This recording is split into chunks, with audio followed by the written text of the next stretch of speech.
Mirë se erdhët në përballje podcast në telegrafi.com. Unë jam Muhamet Hairullah.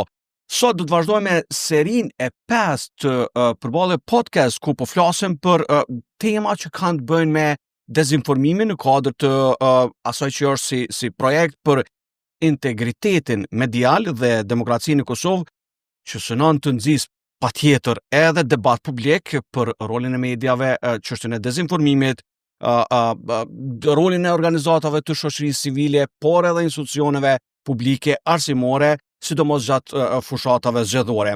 Andaj sot do të flasim për një temë që ka të bëjë rolin e organizatave të ndryshme, jo vetëm të shoqërisë civile, por edhe organizatave që merren me fact-checking, por edhe organizatave që merren dhe mbrojnë gazetarët për atë që ka të bëjë dezinformimi gjatë zgjedhjeve.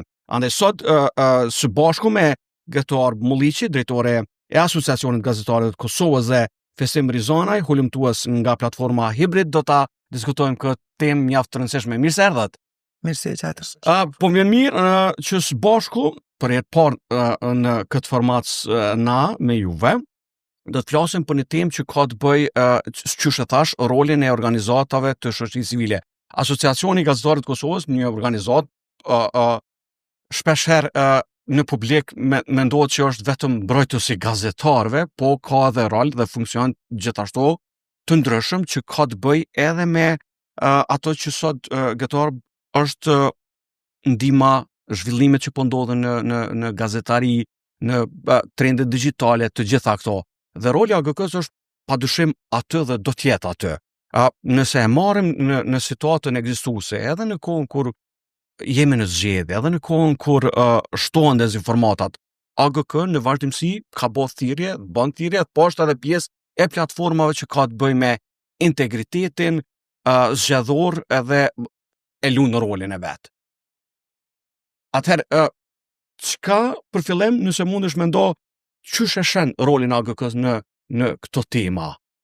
Faleminderit edhe një herë për ftesën, është tepër e rëndësishme që me u dëgjuar dhe zëri i AGK-s në fakt kur flitet për integritetin e informacionit, sepse është një prej shtyllave në bazë të së cilave tashmë po operon AGK-ja. E vërtetë AGK-ja është themelu si organizatë që i mbron të drejtat e gazetarëve, avokon për të drejtat e tyre në mungesë të organizatave të ngjashme. Roli i AGK-s është zgjeru edhe në mbrojtjen e lirisë së shprehjes në këtë kuadër. Pastaj, duke i luftuar natyrisht edhe këto fenomenet që mund ta dëmtojnë integritetin edhe të profesionit, mirë po njëherë mund ta dëmtojnë edhe lirinë e shprehjes apo mund ta bëjnë që të cënohet për shkak të qëllimeve të caktuara që mund të kenë individ të caktuar. Është shumë e rëndësishme të përmendet që për gazetarët ne kemi ofruar trajnime, kemi ofruar akademi, kemi ofruar punëtori, vizita studimore, kur ka ardhur puna tek diskutimi i temave siç është dezinformimi. Mirë po, e përmendëm ne edhe para se me fillu që ne e kemi mendoj që ka fillu me një qasje të gabuar, sepse na ka zënë pak të papërgatitur edhe nuk është në rregull që ne nuk kemi qenë tashmë duke i përcjell trendet botërore, sepse ne kemi dëshirë me vlerësu që Kosova përbën rast specifik që nuk është e vërtet. Ne madje me këto trendet e dezinformatave, keq informimet, apo me këtë termin fake news që kanë qef me përdor politikanët, ne jemi shumë më mbrapa edhe nuk jemi shumë të avancuar pastaj në përgënjeshtrimin e tyre e të tjera. Ka fillu për me mbrojt gazetarët, fillimisht në Kosovë, është përgënjeshtrimi i këtyre dezinformatave është bërë direkt nga gazetarët.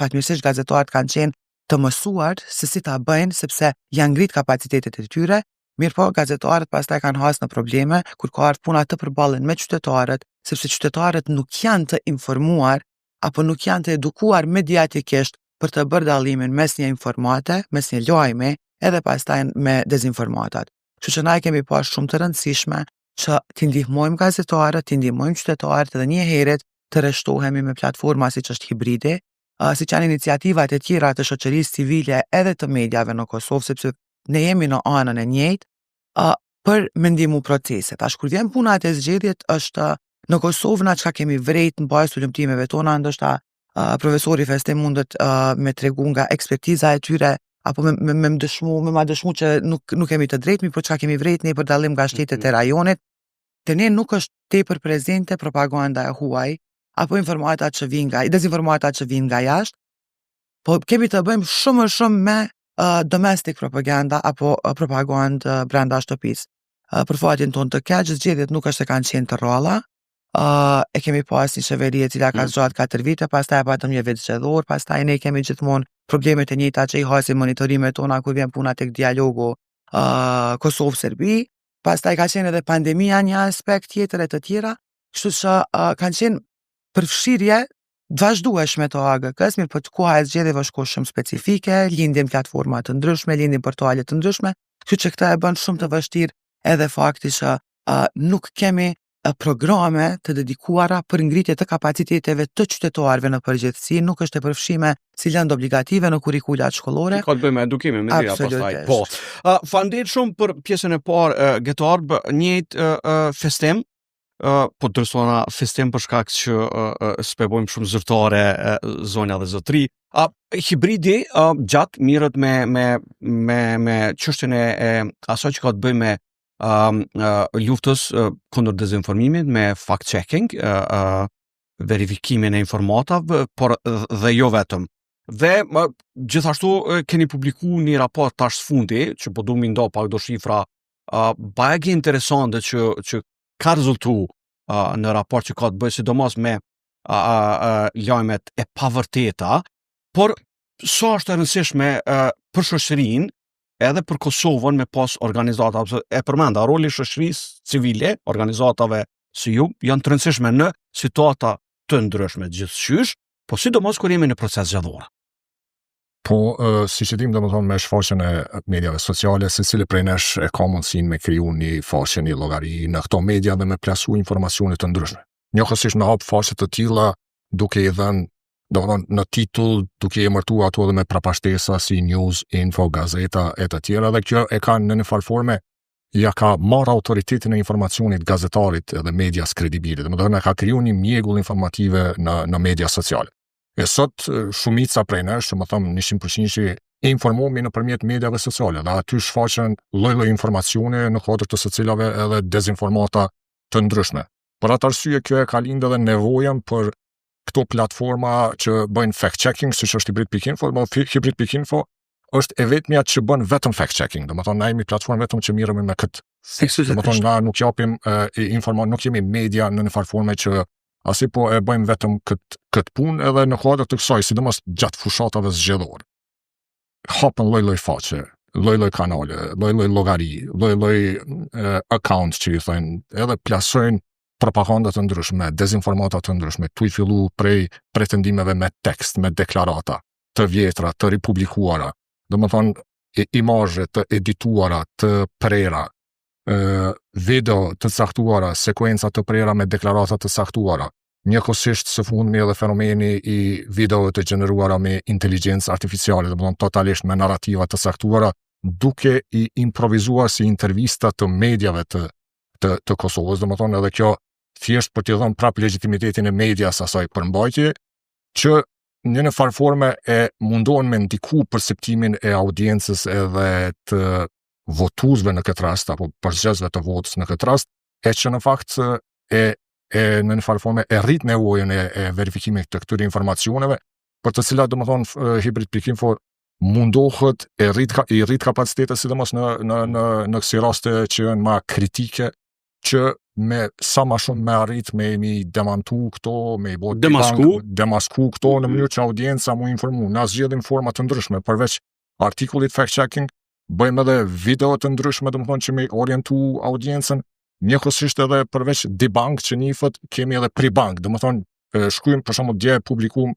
po mendoj në para nisjes së fushatës zgjedhore publikum edhe një artikull që më tregu se po nis fushata zgjedhore dhe këto janë fenomenet nëpërmjet të cilave dezinformohet audienca kryesisht në media sociale, duke filluar sondazhet e rreme, sepse të na është kriju një lloj perceptimi, një lloj tradite e këtyre sondazheve gjatë zgjedhjeve dhe ka shumë të tilla që publikohen duke i klasifikuar partitë ndryshme, herë njënën më shumë, herë tjetrën më shumë. Dhe paka shumë kjo është ajo farë puna që neve na rritët në këtë periudhë kohore. E qartë, për fillim qëllimisht ju lash për me shpjegu, tash kisha dosh pak nëse mujmë pak te disa çështje që i diskutuat edhe te konkrete. Nëse mujmë po e nisim me ty Fesim, te raporti fundit, ke bagi alarmus edhe shqetësues, tash këtu po flas si profesionist, dhënat që kishte numër të konsiderueshëm të informacioneve të cilat ju I keni detektu gjatë, e tha Gëto Arba, kemi pas zgjedhje, jemi në zgjedhje, nashke ky vetë zgjedhore edhe palët e treta, palët e jashtme, por edhe ato brendshme që dojnë me prish proces, po sidomos ato të jashtme që nuk ja dojnë të mirën Kosovës, edhe dojnë prishe të integritetit, qëllimin e kanë përmes dezinformatave, keq informimit, shtyrjes së narrativave, mos bëshëshmërisë në procesin zgjedhor, temave të ndjeshme, siguria, veriu, dialogu, serbët, të cilat janë shumë të ndjeshme, edhe shpesh njerëzit bijnë prej e këtyre dezinformatave. Çka kemi po viteve të fundit, kemi po gjithashtu shtim të lajmeve që vijnë përmes mediave të afërta me Putinin, të kontrolluara, pra Russia Today, Sputnik, pastaj ato deportojnë në Serbi, të mediat e kontrolluara nga Vučići dhe shpesh herë përfundojnë edhe në, le të themi, në diskursin publik edhe në Kosovë. Çka janë gjeturat kryesore te raporti?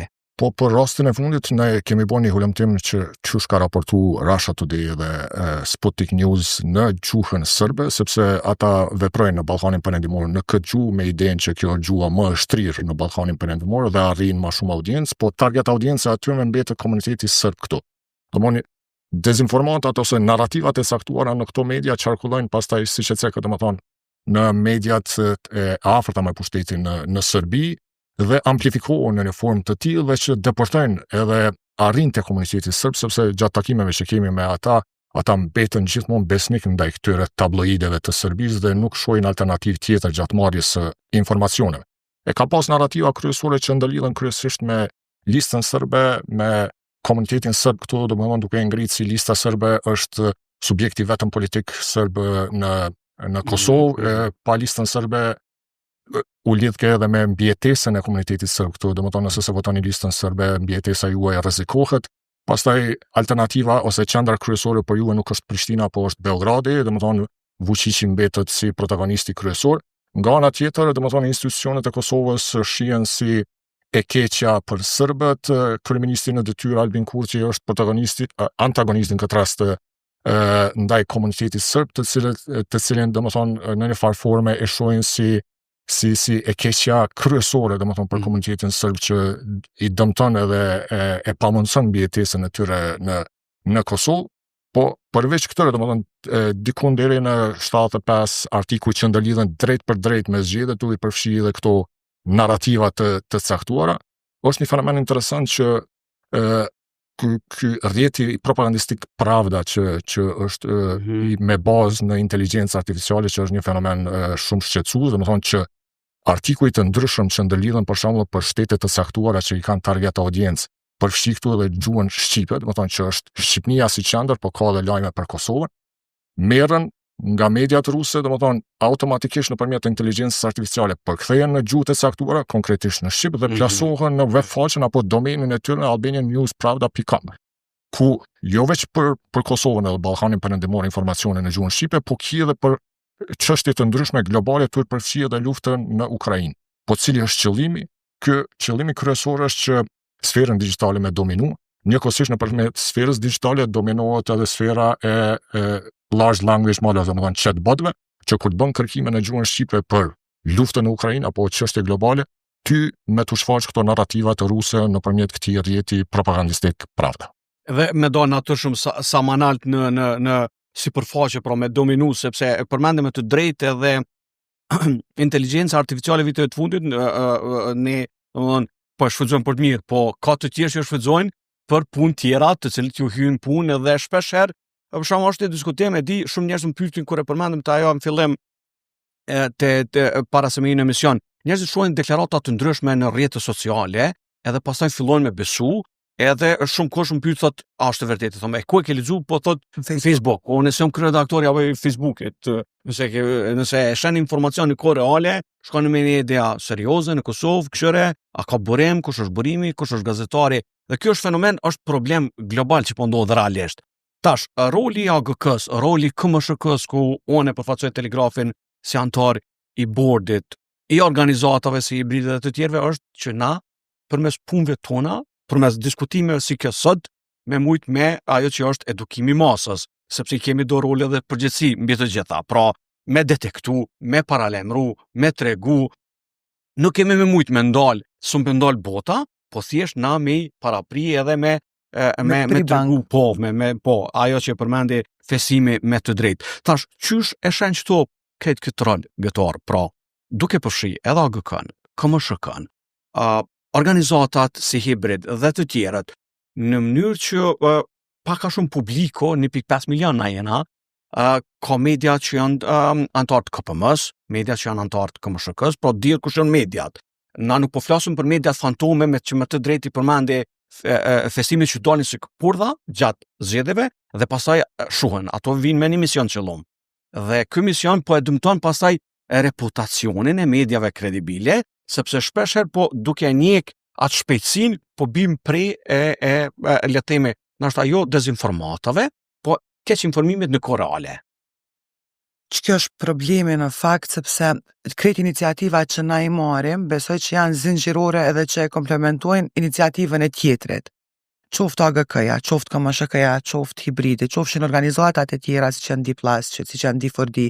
Pastaj mos të harrojmë mbështetjen ndërkombëtare cilën e kemi marrë dhe që na ka ndihmu, pastaj që për mi ngrit kapacitetet tona që me shërby pastaj tek publiku. Edhe na mu marr më shumë me këto tema. Absolutisht. Si ky podcast, për ndryshe ishtë me punë tjera të përditshme. Pikërisht, kështu që për atë po themi, po që na kemi pas edhe projektin me KMSH-n, që kemi shku në për shtëpi të pleqve dhe në klube të pensionistëve, ku kemi fol me persona të moshës së tretë se si ti qasen informacionet. Na kemi një problem shumë të madh. Për 5 vite në Kosovë ka ndryshu komplet ekosistemi pranimit të informatave. Nuk ka gazeta të shtypura. Megjithatë, gazeta ka qenë një burim kredibil i informacionet. Vazhdojnë televizionet të jenë shumë të besueshme, posaçërisht për personat e moshës së tretë, mirë po lajmet fillojnë në orën 6:30, 7. Me scroll. Pikërisht. Kështu që na gjithçka çka kemi, çka ndodh në krejt botën, na e kemi në celularin tonë. Edhe tash është tepër e vështirë. Shtoja kësaj edhe inteligjencën artificiale, që me u bë dallimi ndërmjet një lajmi që është i vërtet, një informacioni që është i vërtet, vjen nga një media kredibile, edhe që del në një faqe të caktuar, që është me agjendë të caktuar. Ka edhe faqe që del vetë për individi me fytyrë, mirë po nuk mund të bëhet dallimi ndërmjet gazetarit dhe krijuesit të contentit, content creator. Kështu që na kemi tepër shumë probleme. Ka shumë iniciativa të cilat merren, unë besoj që bëhet shumë punë e madhe, që kemi shtrirje gjithashtu, mirë po në këto kohë kur janë edhe fushatat zgjedhore, pastaj mos harrojmë edhe algoritmet me i përmend, nëse ne kemi me kërku diçka specifike, që ajo ka me gjenë informata cilën ne kemi me marr.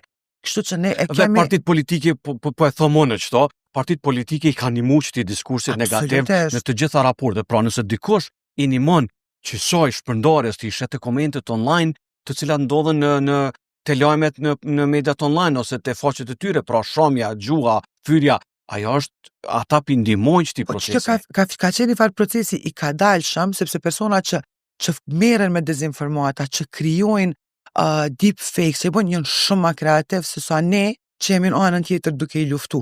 Ata janë gjithmonë shumë më përpara se sa na. Edhe tash i shtoja kësaj edhe gjuhën e politikanëve, botëresh ku ka nis termin fake news, e kanë shpik politikanët. Kjo ka qenë absolutisht për me ul pushtetin e mediave, për mi denigru gazetarët, që shtetarët me humbë besueshmërinë. Edhe po flasim për një, do me thonë 2-3 vitet e fundit, ne kemi një shoqëri botëresht tepër armiqësore ndaj mediave. Na e shohim globalisht. Edhe që kjo është problemi tash, kështu që ka ndodhur shumë gjëra që po ta pamundësojnë pastaj edhe me mrri deri te caku që kemi caktuar. Na sukseset tona janë që na megjithatë po merremi, nuk mundemi me e zhduk, na mundemi e përmendet në KMSH janë antar mediat kredibile të shkruara që dhe vetë regjistrohen, janë të regjistruar në ARBK, po nuk mundemi në një portal që ka domenin në Tajland me kontrollu që është hap para një jave. Kështu që nuk ka mundësi të kontrollohet se si merret informacioni. Dhe këtu e kisha shtuar ndoshta po besoj festimi mundet mendoj se për analiza për shembull edhe te raportet e fundit të institutit Reuters që i bën çdo vjet, për shembull TikToku është nëse marret edhe kështu moshat e reja janë kryesisht, pra është edhe një luftë mes rrjeteve sociale dhe mediave tradicionale dhe çfarë ka ndodhur në TikTok, gjeneratat e reja, sidomos janë duke informuar në TikTok, e cila nuk është media, është rrjet social, platformë për entertainment, e ka bazën. Mirë, po sot në TikTok ti ke informacione të ndryshme, të cilat është shumë vështirë edhe me inteligjencën artificiale, deepfake, ajo që njihet me vërtetu, njerëzit e shohin e shpërndojnë duke menduar që është reale. Dhe tash te kjo fesim, keq përdoren këto platforma të ndryshme, edhe gjatë fushatave zgjedhore, e përmendet te raporti, pra ka shpesh herë pala e tretë që don me çrregullu, me hub besimin, me kriju, le të themi kështu, imazh ndryshe, përdorin këto rrjete sociale për me kriju përmbajtje, të cilat pastaj njerëzit i marrin si të mirësiena. Sidomos te TikToku për shemb. Fenomeni është interesant, te ne është një farë luftën mes Facebookut edhe TikTokut, se te ne Facebooku, sidomos gjatë periudha si zgjedhjet, është ma gjithëpërfshirës, domethënë kim një target audiencë më të madhe dhe për atë arsye Facebooku hin loj këtu edhe pak më shumë. Po një problem që shihet te këto përmbajtje, përveç që publikuan shumë përmbajtje, për shembull ka faqe që deri dje ka publikuar një content, pequj content se si ja vlen mi thon as lajm as informacion. Do një content të tillë për çështje sociale, çështje të ndryshme showbiz, në gjatë fushatës e kthen në politikë. Veç e rrotullon. Po, e rrotullon se këtu dhez, domethënë ka atmosferë, edhe nëpërmjet këtyre mandej mundohet me arrit një engagement që thënë, domethënë një ndërveprim të madh me audiencën e Facebookut, po edhe në TikTok. Po fenomeni kryesor është se këto përmbajtje kanë me mira komente, kanë me mira shikime. Edhe shen ma shumë lajka kanë ata se mediat serioze, ma shumë shares kanë ata se mediat serioze. Kjo është shqetësuese se nëpërmjet kësaj na e vlerësojmë që ka arrit një target audiencë. Veç e kam një përshtypje, nuk e di, nuk besoj që ashtu që ndokët edhe platformat pastaj i shtyn që ato i shtyn si algoritëm që ashtu se ai i del njerëzve më shumë. Po, së është natyra algoritmi që e ceki këto arba, domethënë natyra kësi çështje që janë më emocionale, më nxitse, me i shit më përpara dhe me i bë më viral. Kur jemi te viraliteti, TikToku hin loj këtu, sepse natyra e komunikimit në TikTok është e tillë. Domethënë një përmbajtje e tillë, sot po diskutohet domethënë që videoja nëse s'ta të rikë vëmendjen në 3 sekondat e parë, mua e video nuk shikohet, në TikToku është platforma kryesore ku vlen ky rregull edhe bëhet më shumë viral. Po mbetet prap shqetësuese ky fakti që ka shumë reach, domethënë një përmbajtje e tillë, nëpërmjet së cilës na mujmë me vlerësu, thash që ka arrit një target audiencë, mundet me ndru perceptimin e tyre, edhe pse këtu dohen dy, sa kemi mujt me vërejna. Ka të tillë domethënë që nëse i përmbush ideologjikisht ose politikisht ata e marrin si të mirëqenë, edhe e bëjnë share. Domethënë kur i shohim komente që janë me mira me asaj, domethënë e kanë marrë si të mirëqenë. Ka të tillë për shembull që nuk i përmbush ata politikisht, domethënë nuk është narracioni politik aty me partinë e tij, atëherë ata e komentojnë ose në një farë forme mundohen me paraqitë si përmbajtje që është dezinformat ose forma të tjera. Edhe një element precik i këtu, meqense Geto Arba e përmendi, termi fake news tha ka lind prej politikës, është vërtet, po te na ka arritur një fenomen interesant që edhe politikanë sot po bëjnë një lloj debunk. Domthonë peqesin se gjëja kjo media ose ajo media ka dezinformuar dhe pe vendosat vulën, e që nuk është domethënë praktik e mirë sepse po nuk është punë e tyre. Po nuk është punë e tyre para praktikisht. Nuk janë ata profesionistë fushës, më domun na ka thënë që është lajmi i vërtetë pa vërtet, mund ta bëjnë. Po ata i kanë ndjekse. I kanë interesat e veta, vetëm kështu duhet me thonë. Po audienca duhet me pas parasysh se një gjë të tillë politika nuk mundet me bëhet. Domethënë e bëjnë këtë punë profesionistët e kësaj pune. E kjo është folim te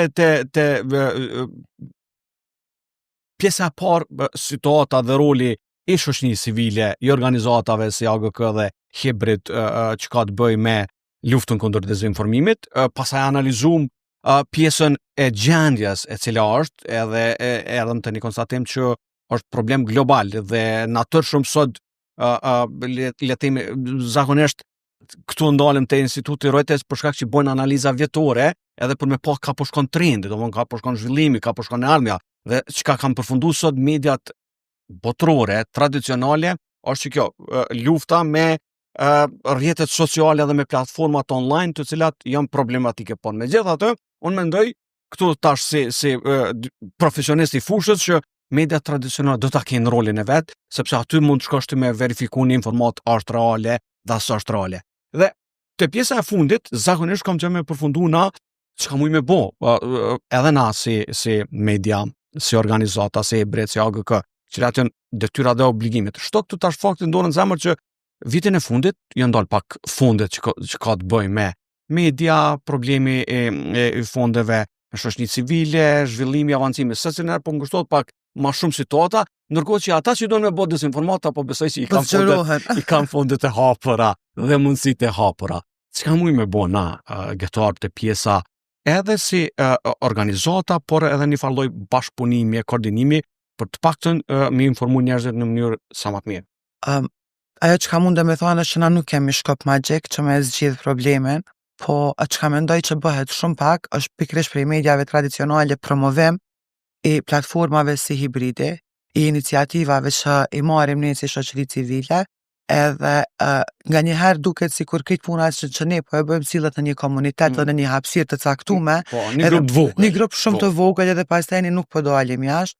Prapë po them, duhet me u institucionalizu çështja e edukimit medial, sepse veç ashtu kemi me mujt më mbrojt, na nuk mundemi me shku njerëzve në shpem ju tregu se çka me lexu, çka mos me lexu, çka me besu, mirë po çka ne kishim mujt si shoqëri me bo, është me e zhvillu të menduarit kritik, kjo fillon shumë herët në moshë kur fillojmë marrë informatat e para, jo kur na pastaj veç e kemi dikën që është shumë i opinionuar. Dhe në shtetet si Finlanda, më falë po të ndërprej, dhe shumë shtetet tjera që në parashkollor kanë fillu me mësu që është e vërtet dhe pa vërtet, si që atë njës baza. Sepse ta fillojmë prej prallave që kanë me absorbu, edhe pastaj duhet me u zhvillu të menduarit kritik. Na nuk kemi konsumus të shëndetshëm të lajmit, ne kemi konsumus të lajmit sa me e myt kohën në telefon, me lexu një titull, edhe me u bazu për shkrimin që bëhet nga rrjetet sociale dhe me bu komente. Nëse hyn në artikull tek linko, tek portalet e kupton që artikulli është komplet korrekt, për shkrimi është diçka i cili tërheq klikime. Kjo pastaj është edhe një gabim tjetër që mediat nuk kanë se si të financohen, duhet të gjejnë alternativa siç janë Meta edhe Google e të tjera. Kështu që kjo është një prej problematikave. Unë kisha ftu mediat tradicionale, mediat që vazhdojnë të kenë ende ndikim me gjithë sfidat që i kanë pas viteve të fundit, me i përkroj iniciativat, pra po them që është hibridi, pra po them ato që i kemi pas ne, edhe me i dhonë zak kësaj çështje, sepse nuk është kjo problematik e komunitetit, po është problematik e shoqënisë, edhe na ndikon të gjithëve, qoftë në shëndetin tonë, përsa mendoj, në shëndetin mendor, që është marrën se në ekonominë familjare, në gjithçka. E mira e kësaj është që mendoj kemi qasje edhe në informata të tjera që mund t'i marrim nga jashtë. Ka ndodhur një ndryshim, nuk janë më votues tradicional që kanë qenë me një kohë të caktuar. Problemi tash është që votuesit e ri opinionin po e krijojnë në bazë të përmbajtjes që po e shohim, kemi rastin e Hungarisë. E kishte qenë mirë që mos mu përsërit diçka e tillë, mirë po unë besoj që me iniciativa të shpeshta të vazhdueshme si vjet mos kemi pas share, sepse kemi fillu me fushat po e mbyllim me zgjedhje vitin, kemi luftu narrativa të caktuara që mos me leju, po mandej e përmendi profesori Festim që ne kemi edhe një komunitet jo shumicë që janë në serbët në veri të veriut, edhe ata nuk i marrin informatat prej neve, për shkak se mediat nuk kanë ofru.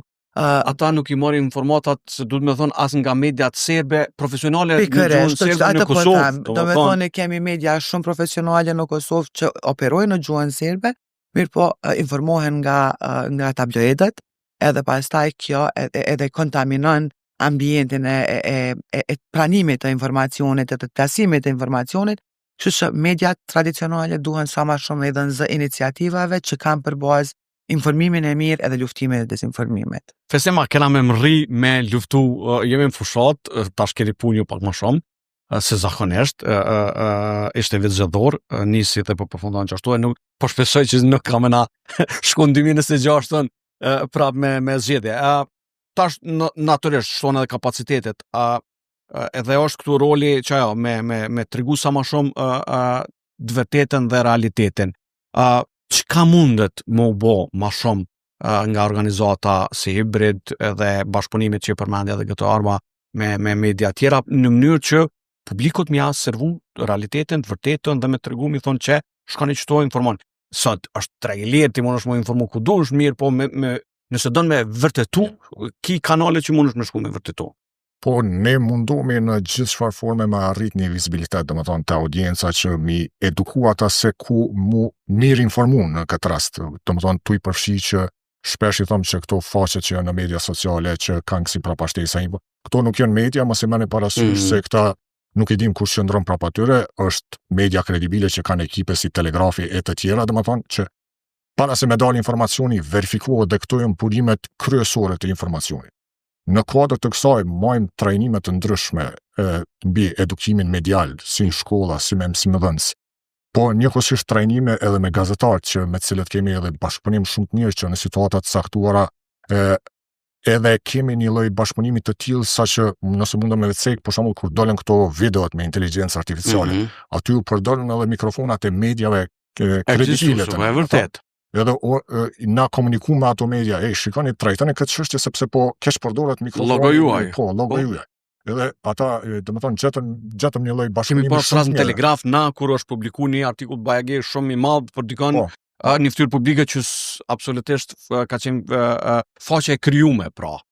Edhe kjo në një farë forme po diskutohet brenda ditës se çush po keq informohet, dezinformohet në media sociale, po ndoshta media duhet më dhënë më shumë hapësirë këtij fenomeni në farë forme që audienca me pas mundësi që përveç disa debateve që qarkullojnë në media në prime time, me pas edhe kësi diskutime domethënë se çush keq informohet në prime time që mu ballafaqu më shumë me këtë pjesë dhe kjo i ndihmon shumë edukimit të audiencës në informim.